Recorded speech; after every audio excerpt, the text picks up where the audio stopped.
Hi, everybody. I'm Mary Badger. I'm a board member at Schools for Children and a volunteer with Different Choices.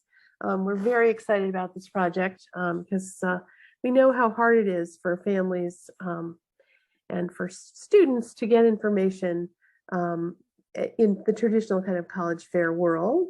And we're excited to try something new here to share some really good resources and information with people.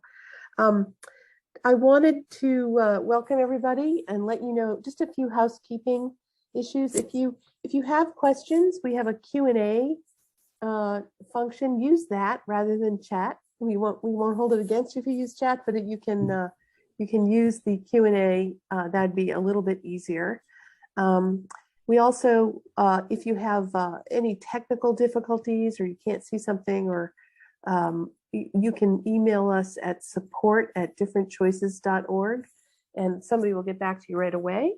And if you have any other kind of issues or questions, feel free to email me or directly at Mary at or sorry, you can just use the support email. You just use that one, and I will try to get things started. I want to introduce Paul Stein. He's the executive director of Schools for Children, and Dr. Stein has been, he's been with us since 2017, running our various programs and leading the way. And we wanted to just let Paul speak a little bit first, tell you a little bit about himself and what we're here for today. I will give you just a little sneak peek. We are super excited to have Tom Alessi and Craig Richardson with us again. It's one of the most popular sessions that we've offered in the past, and very, very valuable information comes out of this. So you're in good hands today. So with that, I will introduce Paul. Thank you, Mary. And I want to repeat again how appreciative I am, as are a number of people, about your own phenomenal service on the board and leadership in creating this very program. So thank you. Through Different Choices, students and their families learn how to access supports. This is so important given the loss of services students may have grown accustomed to in high school. We want to be better able, we want to enable them to enter college in the world of work with a sense of purpose and more confidence. Visit us at differentchoices.org and let us know what you need to make transition from high school to college and career easier, more helpful, and something that you can anticipate with comfort and confidence. I now want to turn things over to Tom and Craig of the Moody Street Group. As Mary said, they've been phenomenal. We appreciate their back. Thank you for being here and being part of Different Choices again. Can you tell people about a bit about yourselves as we begin your presentation? Tom? Thank you, Paul, and thank you, Mary, for the very kind words. That's a lot to live up to for us. There's a lot of pressure for us in terms of this, and we will in 1 second. We do that as part of the start. But just for everybody who's on the call, as they said, just to tie it all back in. If you do have questions, feel free to drop them in. I'm going to introduce my co-presenter in a second. We will try to answer the questions. We'll also give time at the end. So if anybody does have any questions, we'll hang out and answer questions as long as necessary with that. So don't feel like, there's just pressure to ask them during the presentation. There will be time at the end that we will answer any questions. As Paul and Mary said, what we're doing today is trying to what we're calling funding your way to financial independence, whether that track is taking you to higher education or whether that track is taking you out into a career choice. We'll sort of lean a little bit in the beginning towards the college part of it, and then sort of tie it all in with how everybody can sort of be a little bit better in terms of that financial independence piece in all of it. So as they said, but it's a little bit about us. My name's Tom Alessi. I'm an investment advisor. I have been in financial services. I hate to say it, now I'm in my 24th year. As an investment advisor, it means I act as a fiduciary whenever I'm giving any guidance or advice to my clients. I want to, Craig, my co-presenter. Craig, if you want to introduce yourself to the crowd. Sure. So I'm Craig Richardson. I'm a financial services representative. I've been in the financial field over 18 years now, and my specialty is working with families to help them define their financial goals and have a better relationship with their money. And so as we go along, Craig will be chiming in. We sort of do this together, but also if you do have questions, you want to drop them in the Q&A, Craig will sort of be, taking a look at that. If it's something that he can answer, he'll shoot that out to you. If it's something that he feels is warranted that the whole presentation could benefit from, he usually will try to trip me up and throw it out at me as we're going along, but that's just how this game goes. Little bit about the Moody Street Group and quickly who we are, right? So we are located in Newton, Massachusetts. Our mission is to make sure you and your family's financial future is secure. We do have what we call the Special Needs Resources Network. We dedicate a portion of our firm to working with families with a child who either is differently abled or has a disability. You can visit our website and check out a little bit about who we are and what we do. All right, so what do we want to talk about for this? We're going to go through financial aid because pretty much saving on the cost of college and higher education starts and ends with financial aid. We'll talk about the different ways to pay for college, i.e. all of those strategies and tools that are out there. And then we'll get into a little bit about, understanding how, not so much how you spend your money, but a little bit, Craig, like in terms of why people spend their money, right? Yeah, what their spending habits are and what yours typically may be. Right. And then we'll talk about ways to be a better saver, because that's part of this. Not only if you're trying to get to college, but let's face it, for everybody who's at college, now I've got to have money and I want to know how I'm going to be dealing with that, especially if I'm on a limited stipend or a limited amount of money that I've got. How can I save it? And then once you graduate or not going to higher ed, going into career choice, what you can do from there. And then at the end, we'll talk a little bit about ways to, depending on that dream school or that college choice that you have, some admission tips and tricks to help you get there. That was a lot to try to do. Okay. Tongue twisters. Yes. Yes. So we're going to start here with FAFSA, and FAFSA is the free application for federal student aid, right? So everything starts and ends with FAFSA as far as financial aid qualifications are concerned. And so we're gonna throw out a couple of questions in the next slide that Craig and I will go through on this, but understand for anybody to qualify, get, or be entitled to financial aid for college, you need to file a FAFSA form. And so, the questions that come up is it required, Craig? Do we have to file a FAFSA form? No, you just won't get any financial aid if you don't. There we go. There's the bottom line, right? So there's the first part of that. No, it's not required. You don't have to do it. But FAFSA, and we'll talk about the other form that goes along sometimes with this, which is known as CSS. We'll talk about that in a second, the next slide. But FAFSA is free. It doesn't cost you anything, and it doesn't disqualify you from it. So there's no downside to filling out this application, regardless of your status, right? And that's one thing, Craig, we tell that to everybody, right? I mean, we work with people in all different kinds of incomes and all different kinds of asset sizes, from the middle class to, the very, high net worth individuals. And we tell everybody, fill this form out and send it in. Yeah, I mean, I get a lot of individuals who may say, well, I'm not going to qualify. My parents make too much. It's not, so I'm just not even going to bother. And I would say probably 90% of people out there get some type of aid. Right. They get some type of aid. And that is the bottom line. And that's why it's important. So when should I file? Now, here's the thing.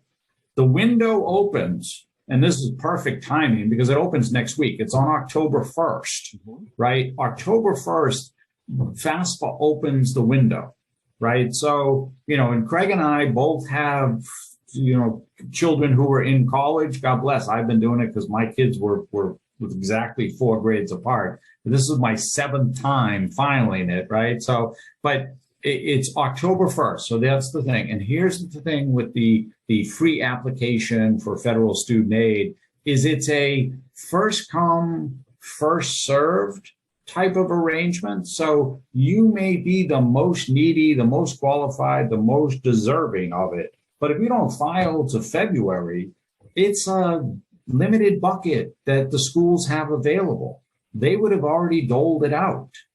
So the lesson is try to do it as soon as possible and get it in, and then see that where things go. Absolutely. Absolutely. Don't wait. Don't procrastinate this one.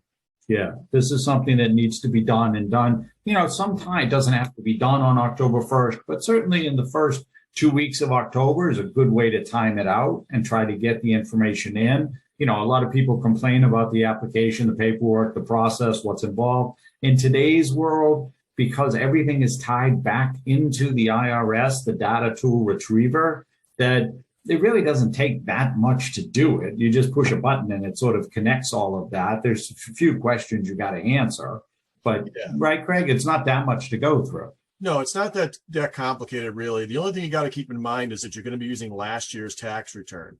So if for some reason you file an extension, which isn't due until October 15th, you're going to need that return filed in order to connect it to the federal tax return database. Yes. And then how often do you need to file? It's an annual approval. So you have to reapply every single year. Just because you got it as a freshman doesn't mean automatically you're going to get it again as a sophomore unless you apply. And so that's the thing. That's what I was alluding to, that my kids were 4 grades apart. She's just starting her junior year in college. Her older sister, I've literally been filing for 7 years now of this thing, in terms of going through it.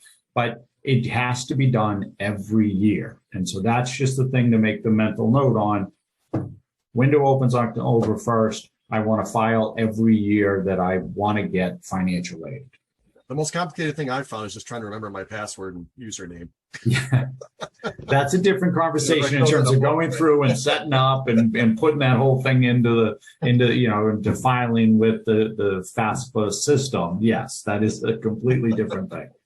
Or remembering one kid versus the other, because Craig's in the same boat. He's got two kids in school as well. So, trying to figure that out. All right. So then now the other thing that does come up, the other form that is sometimes necessary is what's known as the CCS. And that's the college. It's CSS. I did that wrong in terms of that. I don't know why I did it that way. But it's CSI, right? Yeah, I know. There's too many shows going on with that. It's the College Scholarship Service. And here's the thing where FAFSA is required for every single higher education situation.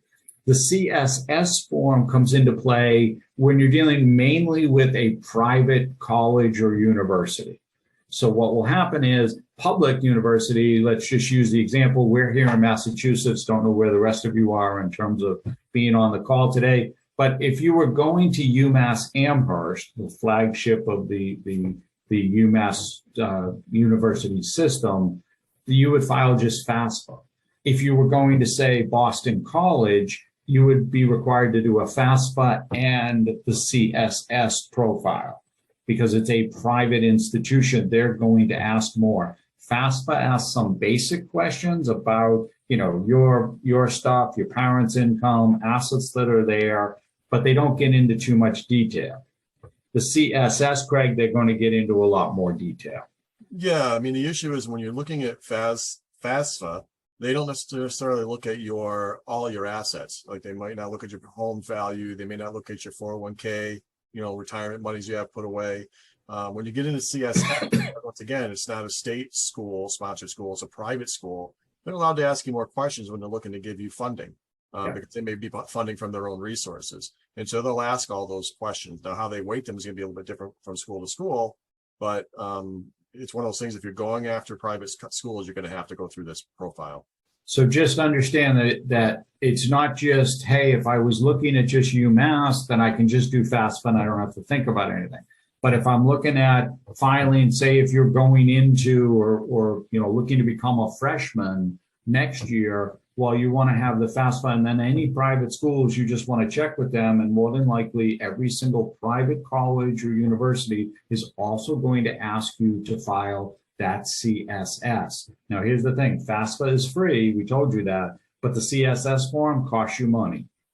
It costs you money to file every single time, every single one of them. So if you're filing to 5 different schools, it's going to add up as far as the cost. There's 25 for the first application, and then I think it's like 16 for everyone after that.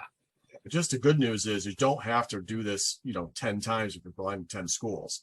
It goes through college boards, and they can, CSS profile can be shared with all the schools you're applying to. Depends on the institution, but yes, in most cases, they are linked in some various shape or form. Yeah. Okay, so when all of that gets done, what happens is you then get what is known as the expected family contribution. This is what is known as EFC in the college boards and college application lingo.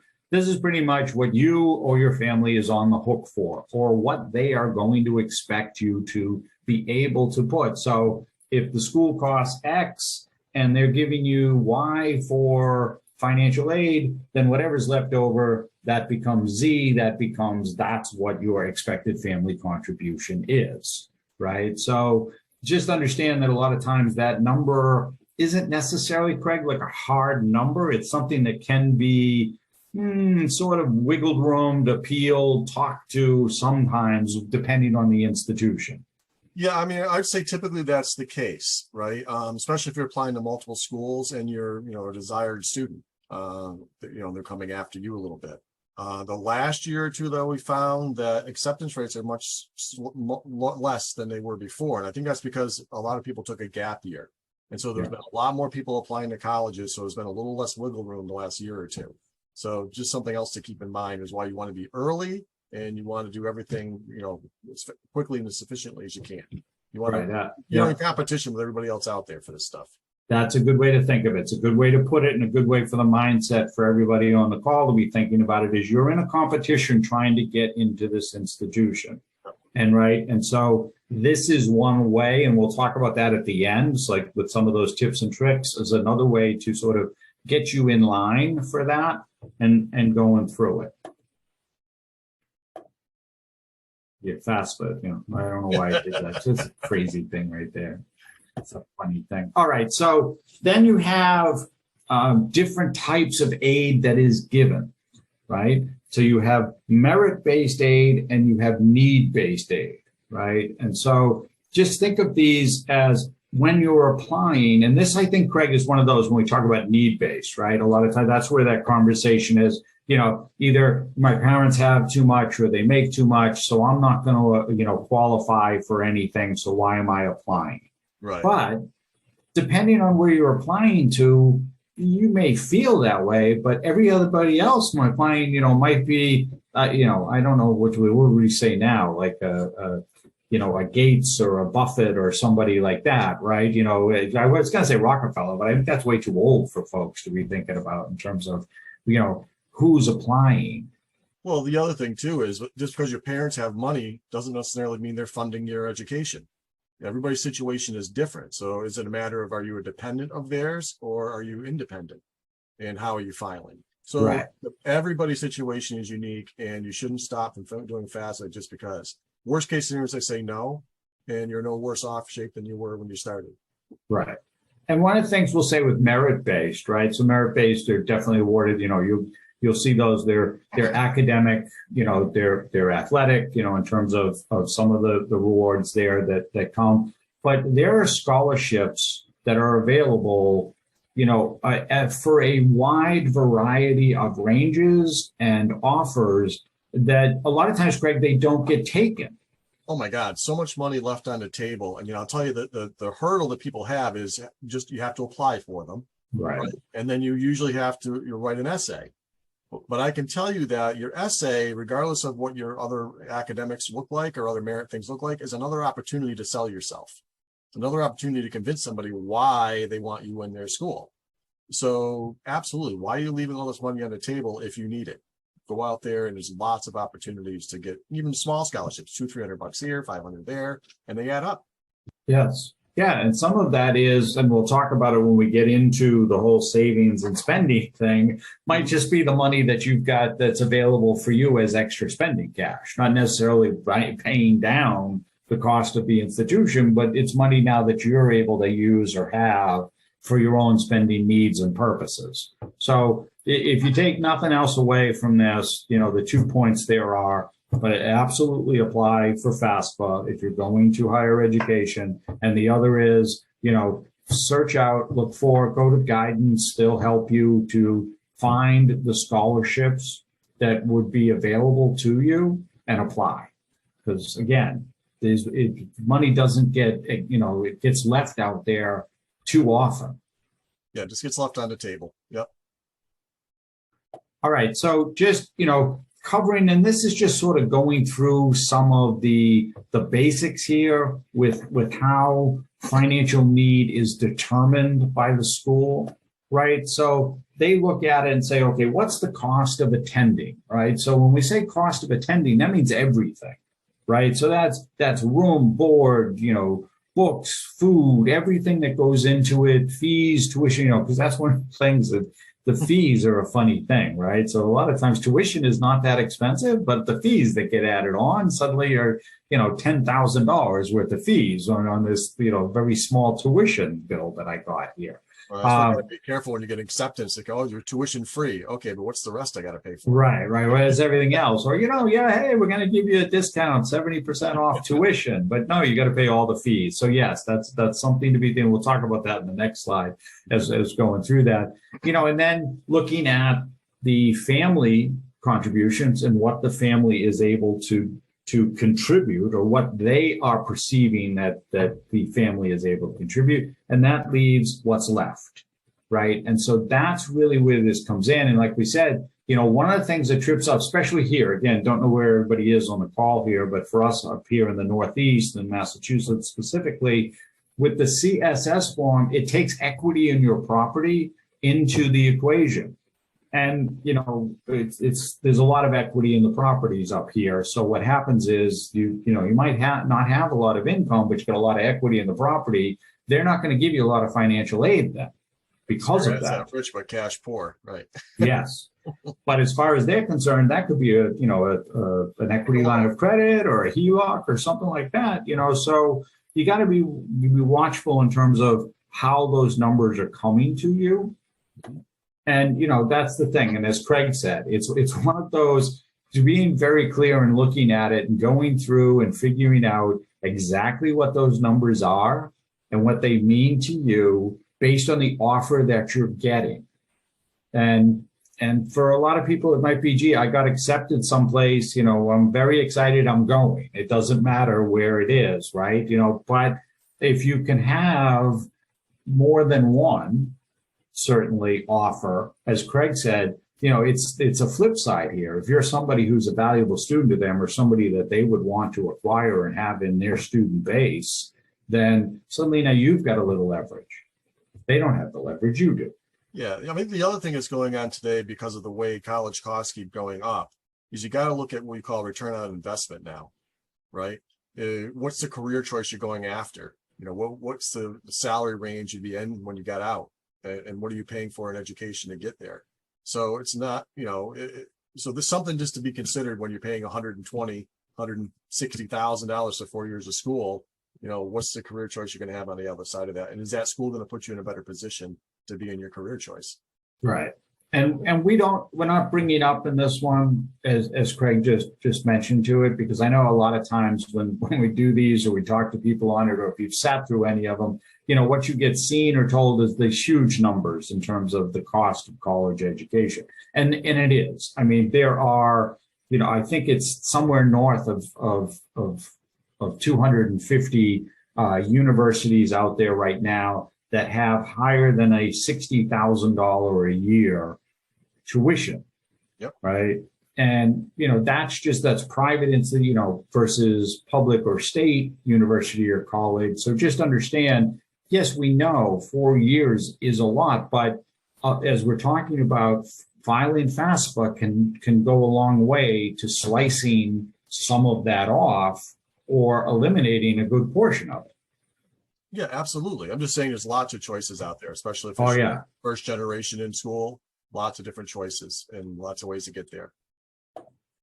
And so again, the way aid gets shown, the way aid gets given is it breaks it down into the different types. And now everybody's heard the whole student loan thing. We're not going to go into the whole student loan thing because, that's a whole different animal and everything that's going on with that. But, the way they work is grants are the best, scholarships and grants, because generally, they're limited in terms of how much you're actually in the scholarship. You don't have to pay any of it back, or how much that you might have to pay back over a period of time with it. And then you have what are the direct and indirect. Those are the federal student loans. That's what most people automatically qualify for when you file FAFSA. That's what we're saying is that even if it's not, hey, I'm getting a scholarship or I'm getting any type of a grant money, I'm getting this federal loan that now is going to take off that tuition where I don't have to pay it back immediately. I can, pay it back out over time at what is probably a reasonable rate versus possibly private loans. That's a different conversation in terms of that. But you have to apply for the private loan. There's all things you have to do with it. Whereas if FAFSA, if you file that, you automatically qualify for the federal loans. That's why part of the reason for filing FAFSA. Yeah, like you said, the grants that's the greatest because you don't have to pay that back. Free money is the best money, right? But free money is the best kind of money. The next one, you have the work study program in there, which is fantastic because it guarantees that you can work and get paid to use some of that money either in your own pocket or towards tuition. Yeah. And it's usually what it says. You can work and study at the same time. These aren't like, hard jobs where you're washing dishes, right? This is, work study. The other thing is, when you look at subsidized and unsubsidized, and I don't know if you want to explain that. Why you'd want No, go ahead. You're rolling. Okay, great. So subsidized loans are the next thing. It's great because the federal government is waylaying the interest until you're done with school. Right. So about 6 months after you're done with college, they're not charging any interest on the loan. The unsubsidized loan, however, is charge you interest from the day you take the loan. So sometimes you might want to look at, do I want to pay that interest along the way? Yeah. Not just the interest portion. So like I said, in order, these are actually in order of desirability, right? Right. Right. And one of the things, just one thing real quick on that, Craig, just to stop for a second, just to jump back with that. One thing that doesn't get talked about, I think, enough with the whole federal, both the subsidized and the unsubsidized version, you have the ability to, one, accept it, two, alter it. Like, so let's say this year's number was I don't know what it was, like 6,700 or something, I think was the deal, that you could say, no, I don't want 6,700, just give me 5,000 or give me 4,000. You can dial it back. You can, you can always take less. Yeah, absolutely. Yeah. So if you don't need it, don't take it. Right. I just think sometimes what happens is that loan number just gets dropped in and we never look at it and we never think about it. And we don't look at, well, okay, what did I get for, like you said, what did I get for a grant or what did I get for aid that knocked it down? I don't really need to have that whole number sitting on me. I can actually knock that down a little bit now. Yeah. And if you're going to do that, you'd want to knock down the unsubsidized loan first, because that you're going to be paying interest on that along the way. Yep. Okay. Good point. Good point by you. One for me. All right. So now we're going to talk about all the different strategies that we're going to go through them like in pros and cons, or, I think we're doing it as good and maybe not so good, right? We don't want to say bad because there's no bad in terms of that. But, the whole idea here is, especially for families looking at, well, wait, I'm trying to save for myself and save for my child at the same time. It's a similar conversation that we have in special needs when we're talking about funding for, a supplemental needs trust and trying to plan for the rest of your life, but also then plan for the rest of the child's life. Similar conversation when we're talking about education funding. I know these are older children, but you might have some younger children along with them where you're trying to plot it out for, 8 to 10 years down the line. Like, how am I doing this? But also, right, Greg, saving for myself ultimately. Mm-hmm. And what we want to see is, those returns specifically that are tax deferred and tax favored for college. I mean, that's really the part that when we say that, we mean they're not going to show up when you put that FAFSA in or show up when you do a CSS profile. And those are the sort of the two triggers there. Where can I have my money where I'm doing it in what is that, Craig, right? Legally, ethically, I'm playing within the white lines, and then, you know, there's no shadow stuff going on, but it's okay, I can do it. Avoidance is legal, evasion is illegal. Right. There we go. That's the things. That's what I wanted. Yeah, that's the way to think of it, right? So we're going to go through these.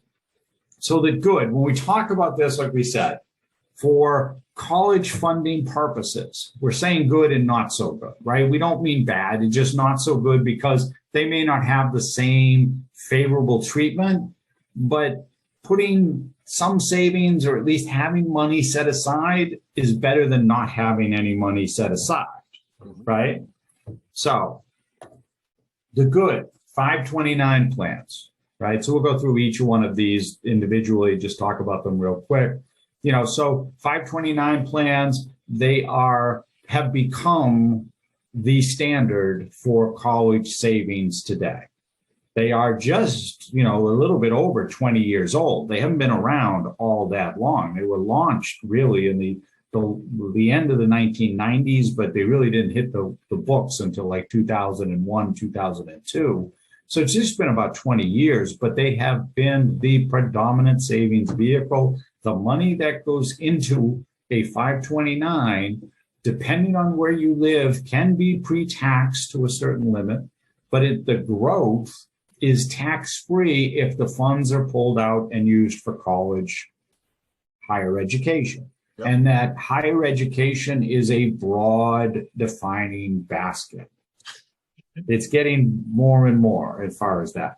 The limit on it is, you know, depending on the particular plan, there's, you know, several $100,000 that can be the limit in terms of what can be inside the 529. You still have the gifting limit if you're doing that and you're putting money in. Mm-hmm. But, you know, two parents can both gift in a single year. And a lot of the plans have a 5-year roll forward. So you can be dropping in somewhere around 175,000 in one lump sum to cover the next 5 years, basically. Right. I think the only limit on it is, like you said, contribution. As far as growth goes, there is no limit. Yeah. Going to cap you out on that. And the other thing they just did change, like you said, because this is fairly new, just a few years ago, they also said that 529 plan money can be used for private education as well. The K through 12 stuff. Yep. Right, right. They're broadening the language out because they realize that just the impact that it's having. Yes. The Coverdale is what used to be known as an educational IRA. Just changed a little bit because back then, I mean, when it originally launched, I think it was like $300 or $500 that you could put into it. And they realized, you know, still the limit's $2,000, but, you know, for somebody, I'm trying to put some money away and I'm not worried about anything else. The Coverdale still exists, but you're not really covering anything or being able to pay off or pay down tuition in a way. Roth IRA, this isn't discussed or talked about that much, but a Roth is a IRA that uses after-tax money where all of the growth inside it becomes tax-free, and the money can be used to pay for higher education costs. Right. So you have the ability to put money into a Roth, which then can be designated and used. You're essentially creating this tax-free vehicle. And because the Roth is deemed a retirement account, it does not get asked about on a FAFSA form. There's no retirement accounts get looked at for FAFSA. Mm-hmm. Annuities, same idea, right? So an annuity, however, the money that goes in, it's tax deferred. You pay taxes on it. It's tax deferred. You take it out. You do pay taxes on it. But because the money sitting in the annuity is actually deemed retirement as far as FAFSA is concerned, any money sitting in an annuity is not looked at for the FAFSA form. And the same thing goes with the cash value life insurance. Right. That's another one that's overlooked. It's like the money that's built up in there does not get looked at. It's not one of those assets that gets asked about. Right. And the other thing with some of these other ones is there's no, like the annuity and the cash value life insurance, you can pull the money out for any purpose. It's not limited to just educational purposes. So Right, like the 529 and the Coverdell, there are penalties if you pull it out for a purpose other than funding or paying for higher education. I'm going to buy my kid a car. Yeah, May not be covered up by the 529 plan. no. But so when we look at the not so good, right? So the not so good on this, 529 plans show up here, and we're not trying to be, funny with you or do this too tongue in cheek, though we are having fun with it. The 529 shows up here is because the money, if it's in the parent's name, shows up as an asset. So it's a listed asset under the parent's name, even though it is specifically for education. It's owned by the parents, which makes it better than any money that's owned by the child because it's looked at lesser of than money that's in the child's name. Your child is only the beneficiary to this account. The way to get around this, Nana or Grandpa, right? Put you to the grandparents. If the grandparents can open the account, it can get funded by anybody, but it'll never get looked at because they only look at immediate family. And since the child is just the beneficiary, it's not listed as an asset for them. And they're never going to ask about the grandparents' assets. As long as the colleges are on this webinar, right? Yeah. They still can't ask, even if they are. Oh, that's where you're hiding all the money. Okay. Yeah, that's where it went. Savings bonds. So savings bonds is another tool that's there. I-bonds right now, if you filed for an I-bond, it's a 9.72% rate. The minimum purchase is $10,000. The maximum purchase, that's pretty much all you can do is buy one bond in the amount of the $10,000 in an I-bond. It's a high interest rate right now, but that interest rate gets reset out over time. The average savings bond over the last decade has paid about 0.10, 0.1% when you do it all out and average it out over time. Will that be the case? Who knows? But again, not favorable as it's an asset listed on the application. The parents own it, so it's an application that gets owned. 401k and IRA, while not looked at for purposes of a FAFSA form, like Craig said, if you tried to use this for it, yes, you can take the money out and it will avoid the pre-tax penalty, the under 59 and a half, but you're going to pay taxes on all of it. Yep. Well, worse than that, you're taking money out of your retirement. Now you can borrow for college. You can't borrow for retirement. Yeah. And that's part of that question of, wait, I'm trying to fund for my kids versus trying to fund for myself. The retirement account, and this is just us having this conversation with you, but the retirement accounts, the IRAs, again, these accounts should be just left for you. Mm-hmm. The other accounts you can set up, that's where you can fund that other money. We'll talk about savings in a second. That's the next part in terms of those. Brokerage accounts, it's a similar thing. A lot of times, like Craig was saying, that what families will do is say, look, I don't want to open a 529. I just want to put money away and let it grow. And then when the kid gets to college or decides not to go to college, I can just give them the money.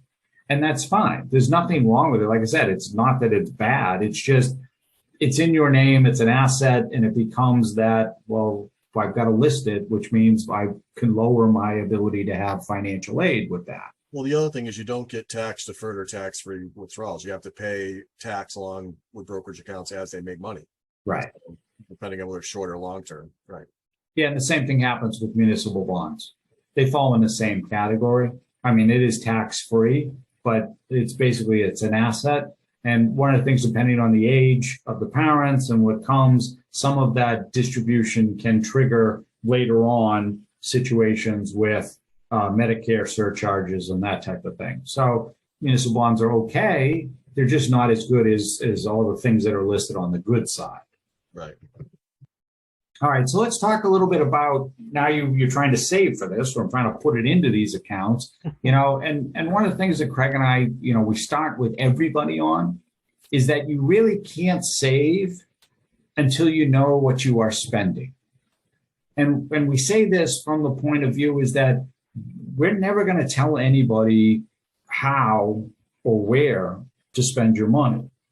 What we want you to be thinking about is why you might be spending your money then get to the how you're doing it to sort of get a handle on what that spend feels like and looks like for you. Because I'll tell you, the flip side of this is the same, is that you really shouldn't be spending until you know what you want to be saving. And for that, go ahead. It sounds like the chicken and the egg. The chicken and the egg thing. Yes, the chicken and the egg thing. And so here's the thing with that. So let's talk about this for somebody going into their freshman year of college, right? I've got a limited amount of money that I'm going to have available to me for my living next year, right? I've got to start thinking about how I'm spending that money, right? Do I want to be saving something? Maybe I'm trying to save up for, whether it's books, a new laptop, a phone, whatever the case may be, like Craig mentioned, the transportation, some form of vehicle to get me around. I got to be thinking about what my savings goal is. Then I can look over and say, all right, now I can put together a spending model so that I can figure out to fit that savings goal that I'm trying to do. Yeah. And the same thing works for the families. All right, we're trying to put money aside, or we've got the education part filled out. Now the kid needs to, do the other things, right? Craig, there's all those other expenses that came along with going to college. Yeah, like, I don't know. I know your kids did, and I know my kids do work during the summer and when there are times when they're not in school, right? And during the breaks. The issue is they also spend money during the summer and during those breaks, right? So the problem is the balance of saying, look, when you're in school, you'd rather not have to work just to support those spending habits, right? So if you can put money away that can support the additional monies you think you're going to need while you're in school, it allows you now to focus on studying, because it just takes away from the college experience if you now got to work 20, 30 hours a week on top of school, talking to somebody who did that, right? So if it's what you have to do, that's one thing, and everybody's in a different situation. If it's another thing of just trying to get your spending under control so that you're putting money away with that anticipation, well, that's a different objective. Right, absolutely, yeah. And one of the things that we put this up, and just understand and know, we hate the B word. We really, hate's maybe a strong word, dislike, right? We don't like to use budget, because whenever we tell people, about what's your budget, or do you have a budget, they kind of get a little squirrely and a little freaky on it, because budgeting feels like I'm being constrained, like I'm being told how or where to spend my money. And that's not the case. What we're trying to get you to do is to think about how you're spending your money, but you also got to get a handle on it, right? That's and absolutely it is. And just understand that understanding where you spend your money, or why you spend it, more importantly, is an ongoing process, right? And you got to know what's coming in. So like Craig mentioned, if you're the youngster or teenager going into college, maybe you got a work study program like Craig was mentioning, you got to know what that income that you're going to have. Parents, maybe you're on salary, you sort of know what that is, or if you're hourly, you've got a general handle on what that cash flow coming in is. How much do I have? And then we all have must pay expenses, and we define must pay expenses as, rent or mortgage, the utilities, food, that's groceries in the home, the fridge or the cabinet. We're not talking about eating out with that. Insurances and anything else you need to cover along with the home cost, right? Those are our must pay expenses. We got to have a handle on what those are, because then you want to put yourself in line, right? Craig he talks to people all the time about this, about treating yourself like a bill. Yeah, because like I've mentioned many times, people can be very good at paying their bills, but they don't see themselves as a bill. They see themselves as whatever's left over when everything else is paid for. And unfortunately, a lot of times, and you'll get into those variable costs, sometimes they're just a discretionary spending that comes even before paying themselves or putting away. So you're like, okay, at the end of the month, I had some money left, I'll put that away. And what happens invariably is, like you talk with the savings train, it never comes in and you never put anything away. Right. Yeah, and so the idea there is, once that's done, once I know what my must pay is, whatever it is, and it's whether we're talking with the family or we're talking with the teen right now, you got to know what those must pay expenses are. Then whatever your savings goal that you're setting yourself to, that needs to get put in place. The rest of it, that's the discretionary. That's the fun stuff. And the problem is most people lean towards doing the fun stuff and spending money there without thinking about, well, wait, I should be saving this or going through it. We know that the savings isn't the fun part, but you need to be doing it. And we'll talk about some of those saving strategies in a little bit.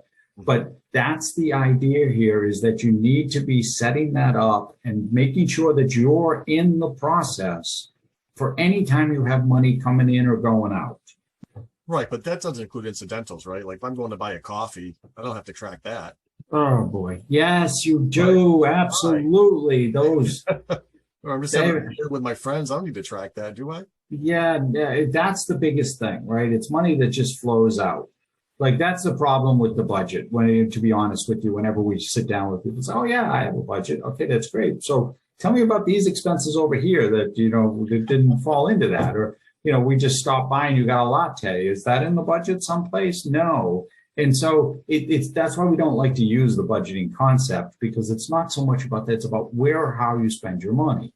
And you just want to be understanding, cognizant of that and what you're trying to do, because all of these are habits, and they're habits that we've fallen into. Sometimes it's ingrained into us. Some of it has to do with our parents and how we were raised, whether they were, tight with money or freely spending or whatever the case may be. All of these are built in, and how we deal with this, because, we do this all the time with folks. That money isn't math. Math is math. 1 + 1 = 2, but it's not necessarily $1 plus another dollar equals $2, because there's all sorts of other stuff that goes along with it, right? There's taxes and other things that happen. And so money gets very emotional.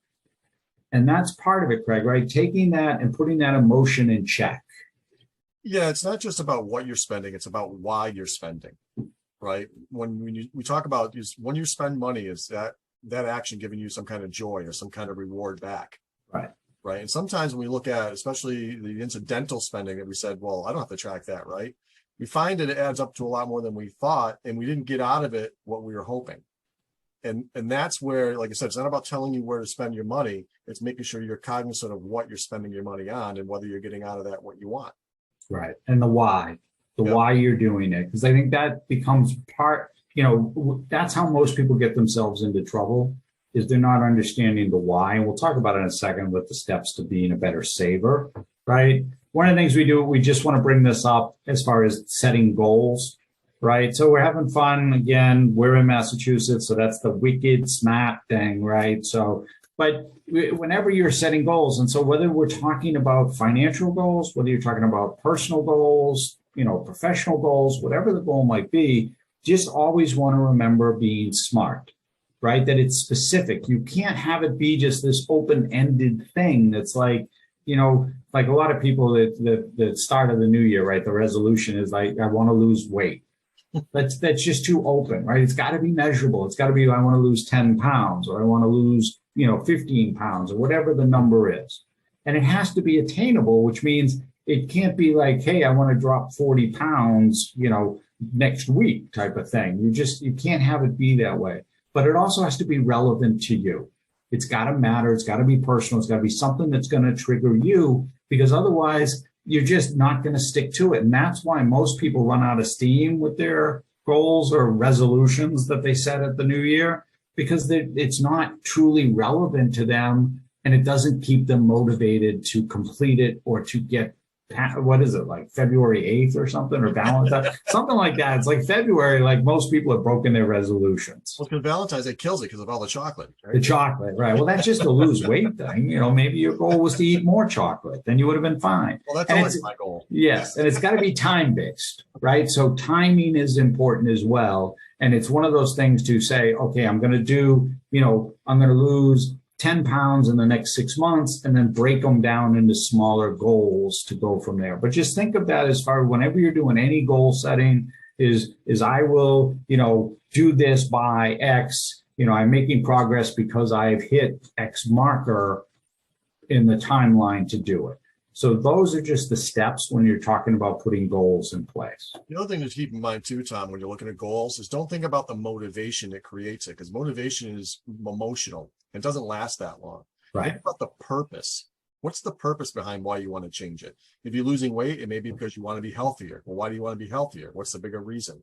Yeah. I want to save money for something because I want to retire, or I want to go to college, or what's the purpose behind what you're trying to do? Then it makes it a lot easier to stick to going after those goals.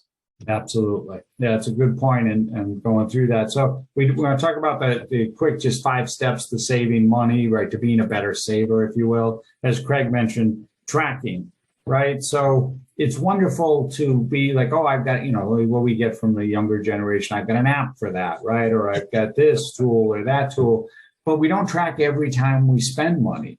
And so that's where some of it gets lost. Like Craig said, maybe it's just stopping in. I picked up a latte on the way home, or, my friends were going out, so I went out and grabbed a bite of eat with them, but I didn't track it. I didn't put it in anything. Those are the expenses that get us in trouble, that we wind up not being able to figure out where everything went.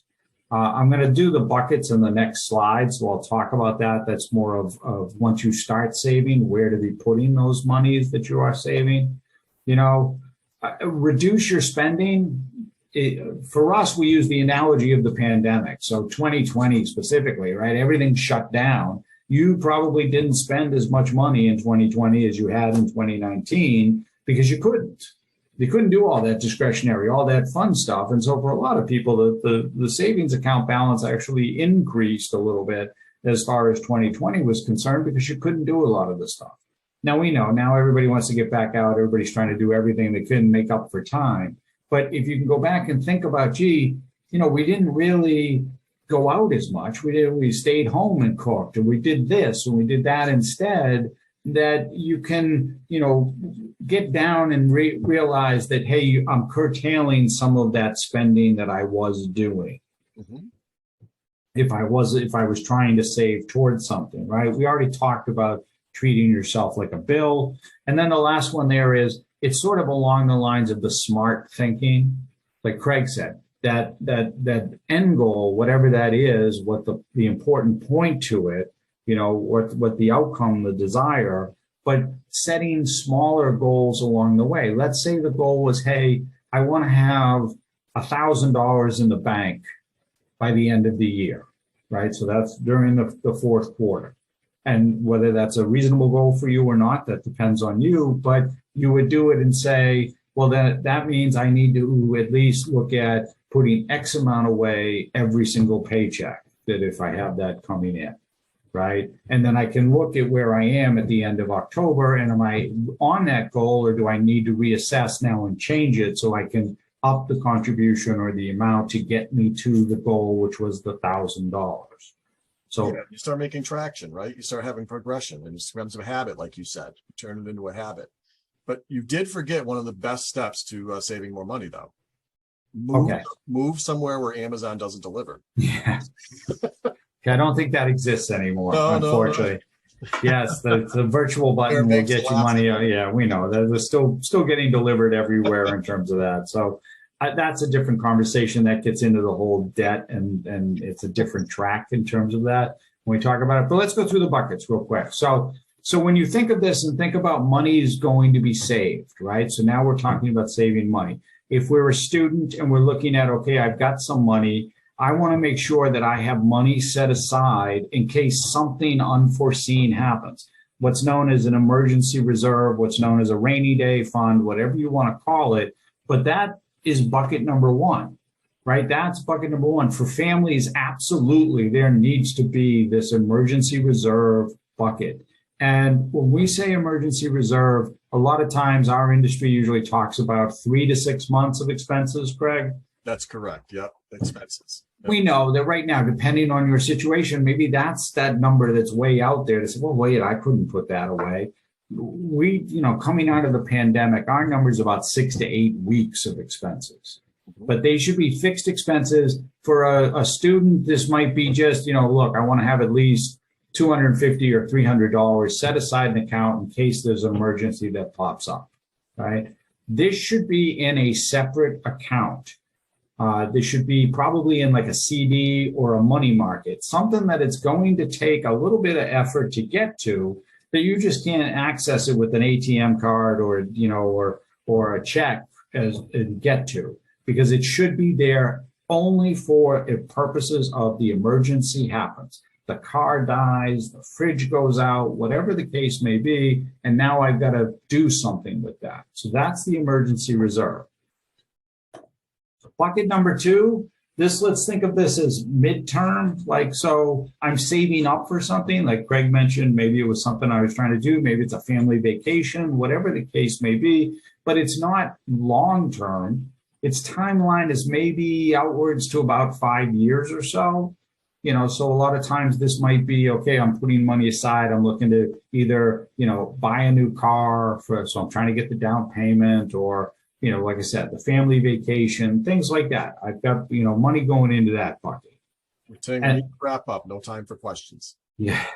What happened? That's what Regina said. Regina said, time to wrap up. No time for questions. Oh, sorry. Okay, I'm moving.